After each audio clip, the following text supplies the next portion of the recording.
بسم اللہ الرحمن الرحیم۔ السلام علیکم عزیز طلباء، آج ہم نظم ہمارے وطن کا نشان کے بقیہ بند نمبر 6 اور 7 کی تشریح دیکھیں گے۔ تو سب سے پہلے ہم دیکھتے ہیں بند نمبر 6۔ ان کی ہیبت سے صحرا بھی گھبرا گیا، لرزے کوہ دمن دشت تھرا گیا، کانپ اٹھی زمیں جھک گیا آسماں۔ یہ نشان، یہ ہمارے وطن کا نشان۔ اب ہم اس بند کی تشریح دیکھ لیتے ہیں۔ شاعر اس بند میں صحابہ اکرام رضی اللہ تعالیٰ عنہ اور ابتدائی دور کے مسلمانوں کے جذبہ جہاد کا ذکر کر رہا ہے۔ ان مسلمانوں نے دنیا کے کونے کونے تک اسلام کا پیغام پہنچایا۔ وہ اتنے بہادر تھے کہ ان کے ڈر سے صحرا اور ریگستان بھی گھبرا جاتے تھے۔ پہاڑ اتنے مضبوط ہونے کے باوجود ہمارے بہادروں کا مقابلہ نہ کر سکے۔ کوئی جنگل ہو یا وادی، کوئی بھی ہمارے بہادروں کے سامنے نہیں ٹھہر سکا۔ ہمارے غازیوں کی بہادری کے سامنے زمین بھی کانپ جاتی اور آسمان نے بھی جھک کر بہادری کو تسلیم کر لیا۔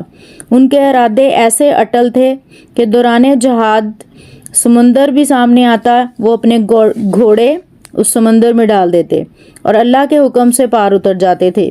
علامہ اقبال اسی طرف اشارہ کرتے ہوئے کیا خوب کہتے ہیں: دشت تو دشت دریا بھی نہ چھوڑے ہم نے، بحر ظلمات میں دوڑا دیے گھوڑے ہم نے۔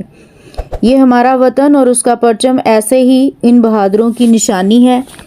اس کے بعد اب ہم دیکھتے ہیں بند نمبر 7، جو اس نظم کا آخری بند ہے۔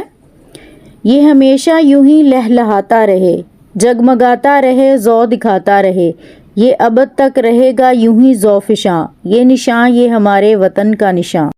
اس آخری بند میں شاعر اپنے وطن کی تعریف بیان کرتے ہوئے اور اس کے لیے نیک تمناؤں کا اظہار کرتے ہوئے کہتا ہے کہ یہ پرچم ہمیشہ یوں ہی لہلہاتا رہے، خدا کرے یہ ہمیشہ اپنی چمک برقرار رکھے اور اس پر بنا چاند ستارہ ہمیشہ جگمگاتا رہے اور یوں ہی روشنی پھیلاتا رہے۔ یہ پرچم ہمارے بزرگوں، آباء و اجداد، ہمارے اسلاف اور ہمارے بڑوں کے بعد بننے والی مملکت کی علامت ہے۔ یہ پرچم تا قیامت روشنی اور شان و شوکت دکھاتا رہے۔ خدا کرے یہ پرچم وطن کی تاریخ اور بزرگوں کے کارناموں کی روشنی کو یوں ہی پھیلاتا رہے۔ یہ ہمارے وطن کی علامت ہے، یہ تا قیامت یوں ہی لہلہاتا رہے گا انشاءاللہ۔ چاند روشن چمکتا ستارہ رہے، چاند روشن چمکتا ستارہ رہے، سب سے اونچا یہ جھنڈا ہمارا رہے۔ اس میں شاعر کے جذبہ حب الوطنی کا اظہار نظر آ رہا ہے۔ ہم سب کو بھی اپنے وطن اور قومی پرچم سے والہانہ محبت کرنی چاہیے۔ عزیز طلباء، مجھے امید ہے آپ نے اس نظم کے تمام اشعار، ان کی تشریح کو اچھی طرح دیکھ لیا ہوگا۔ اگلی ویڈیو کے ساتھ آپ کی خدمت میں دوبارہ حاضر ہوں گے، تب تک کے لیے اللہ حافظ۔